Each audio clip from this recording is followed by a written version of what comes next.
Hey there, Internet. How's it going? Welcome to another episode of the John Graves Show. And today I'm bringing you a little bit of news on what happened this week in Strike the Blood. Seriously, what happened in this episode, it could be kind of classified as this entire episode is just Terminator 2, just put into the idea of Strike the Blood. Or at least it's the very take on it. Honestly, the entire setup around the episode is the fact that Yukina isn't going, or at least like she's having dreams that she's not going to be Kojo's observer anymore. And that's honestly kind of hurting her because, you know, after a good while of them honestly painting this TV show of a guy who has had two other girls who pretty much should be his girlfriends over her, even though, you know, she did spend way more time around him.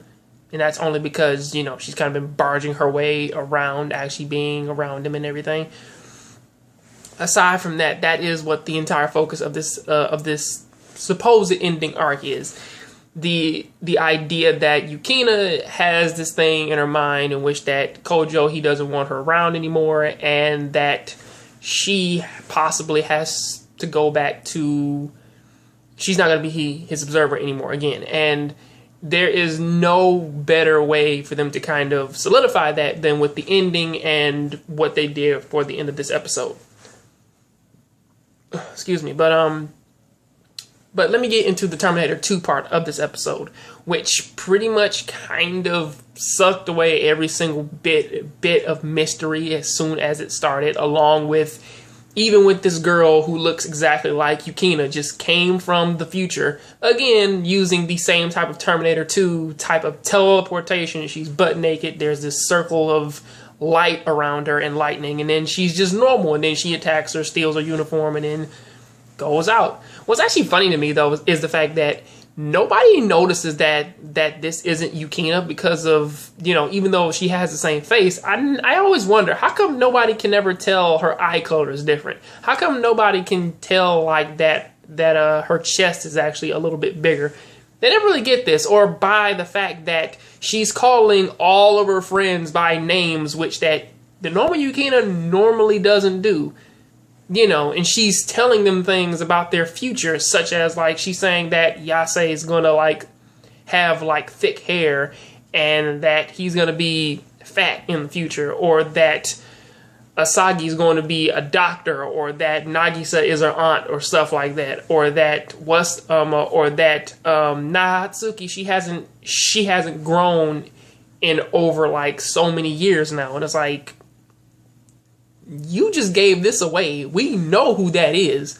Along with the vampiric urges, which honestly, I will be perfectly fair, this show really does like throwing out the lesbian kicks, because seriously, the vampiric urges only, or at least like in this show, they only arise when Kojo is sexually aroused.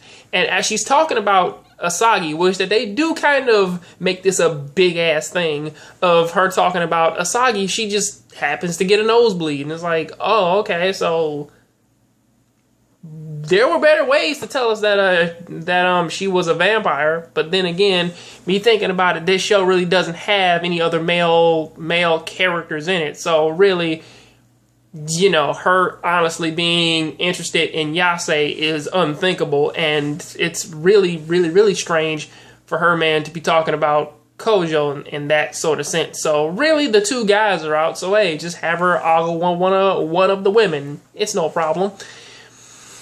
Which is actually strange, because I usually kind of thought that the only way how that they could be vampires is, or at least like, they never really kind of went into what makes them vampires, but I'm about to go on a little few second tangent here. If Kojo's there, then technically wouldn't that make him not be fused with his daughter at this point? Because I would assume that necessarily they never really go into what makes a vampire, because biting doesn't do it and them drinking the blood doesn't do it, or I would assume, because they never really kind of went into it. There's only one way for some of these characters to become vampires, and that is to fuse with a stronger one who has familiar. So that's kind of the idea. And going into that, Yukina's character is broken down pretty much, in which that if she had a daughter, her daughter would absolutely dislike her because one, she doesn't listen, and two, she jumps to conclusions so quick that pretty much she makes her daughter just say like, I don't like you. That's pretty much just the gist of it, which is actually pretty funny to me because her daughter has her lance and also has Kojo's familiars, which is, or at least one of his familiars, which is actually rather cool. But they're really not going to focus too much on that because now we got to deal with this super dimension jumping dragon who has the ability to, in a sense, it's just like how what's the name's is just how it fights, just how Natsuki fights, except for instead of it being chains, he can open up a fucking dimension and make his tail just shoot through it and attack you. And that's what he did to Kojo. When I first saw it, I assumed that he was taking his vampire mode away, but it wasn't that. He just fucking attacked him and then just went away. Pretty much what happened after he got attacked, but that's about it. And, kind of went into the whole mode of, can you explain what in the fuck is going on? But we can save that for another day, because two Yukinas walking around right now, instead of asking what in the fuck is going on, not all that important.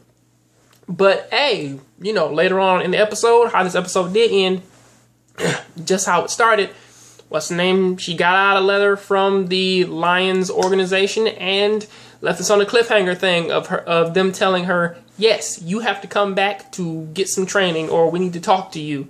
And that's how it went off. Anybody shocked that she's not going to be his observer anymore? Because I know I'm not.